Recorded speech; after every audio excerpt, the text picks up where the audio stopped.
오늘 말씀은 사무엘상 10장 20절에서 27절까지입니다.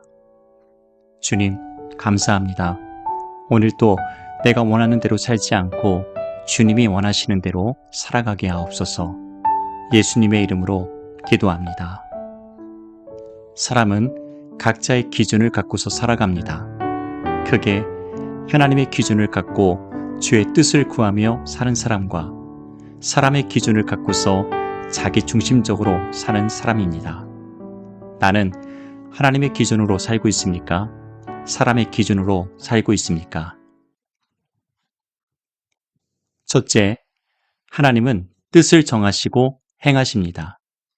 20절, 21절에 사무엘이 이에 이스라엘 모든 지파를 가까이 오게 하였더니 베냐민 지파가 뽑혔고 베냐민 지파를 그들의 가족별로 가까이 오게 하였더니 마드리의 가족이 뽑혔고 그 중에서 기스의 아들 사울이 뽑혔으나 그를 찾아도 찾지 못한지라.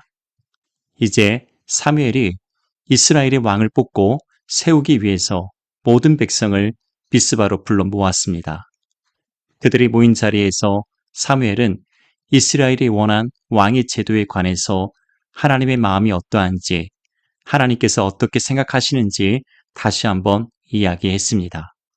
그것은 너희가 나를 버릴지라도 나는 너희를 버리지 않겠다는 하나님의 의지를 그들에게 알게 한 것입니다.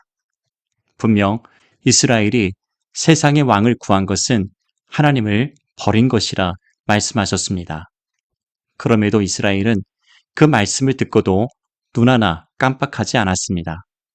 하나님의 마음이, 하나님의 생각이 그들에겐 중요하지 않았기 때문입니다. 다만 그들에게 중요했던 것은 여전히 세상의 왕을 구하는 것이었습니다. 이스라엘이 왕을 구한 것은 하나님께서 기뻐하신 일은 아니었지만 그들의 요구에 하나님께서 응답하셨습니다. 놀라운 것은 이 모든 것이 하나님의 섭리 안에서 이루어진다는 것입니다. 비록 하나님께서 기뻐하시지 않아도 하나님의 뜻을 이루시기 위해서 우리의 떼쓰는 기도조차 응답하실 때가 있다는 것입니다. 하나님은 이미 그들이 왕을 구하기 전부터 왕을 주시기로 뜻을 정하셨습니다. 이스라엘은 완악함으로 구했지만 하나님은 정하신 뜻대로 그들에게 행하십니다. 하나님은 사울을 이스라엘의 왕으로 정하시고 사무엘을 통해서 기름을 붓게 하셨습니다. 그러나 사울은 하나님께서 기뻐하시지 않는 사람이었습니다. 그래도 이스라엘이 구함으로 그들이 바라고 원하는 모습대로 세상의 왕을 주신 것입니다. 그가 바로 사울입니다. 사울은 하나님이 기뻐하시지 않지만 세상이 원했던 가장 이상적인 모델이라 할 것입니다. 사무엘이 이에 이스라엘 모든 지파를 가까이 오게 하였더니 베냐민 지파가 뽑혔고 베냐민 지파를 그들의 가족별로 가까이 오게 하였더니 마드리의 가족이 뽑혔고 그 중에서 기스의 아들 사울이 뽑혔으나 그를 찾아도 찾지 못한지라. 이미 사울을 왕으로 정하셨기에 지파별로 가족별로 제비를 뽑아도 어차피 결과는 사울을 향하게 됩니다. 하나님께서 뜻을 정하시면 그 누구도 바꿀 수가 없습니다. 하나님의 기준은 이미 정하신 기쁘신 뜻대로 행하시는 것입니다.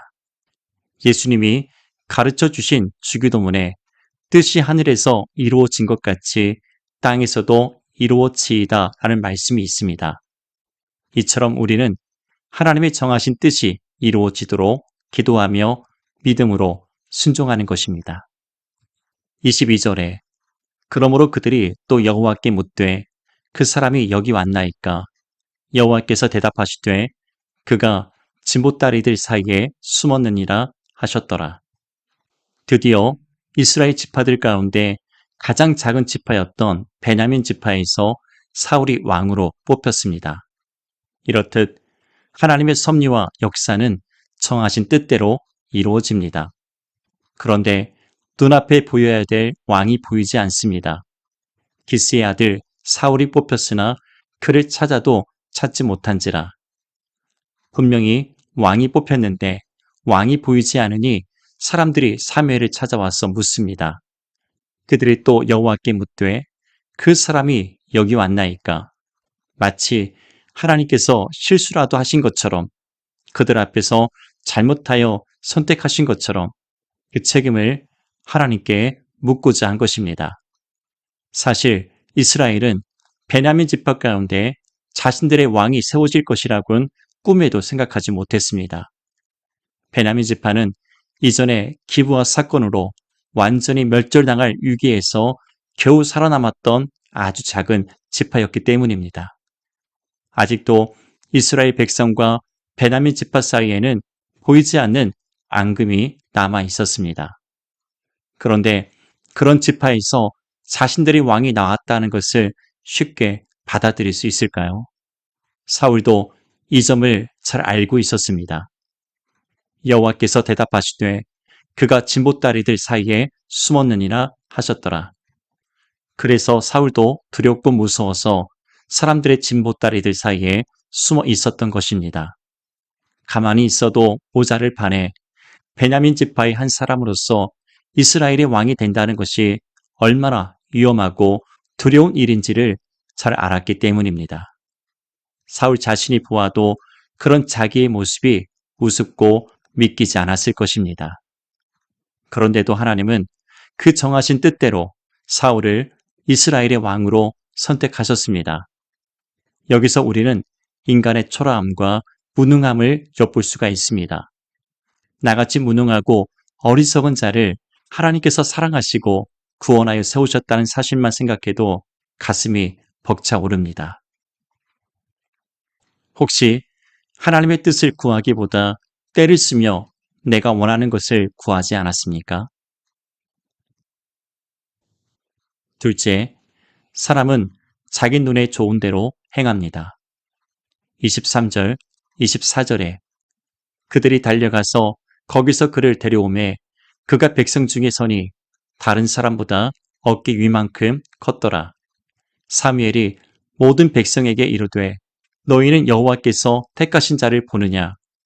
모든 백성 중에 짝할 리가 없느니라 하니 모든 백성이 왕의 만세를 외쳐 부르니라. 하나님께 불만 섞인 모습으로 그들의 왕을 찾던 이스라엘이 갑자기 태도를 바꿉니다.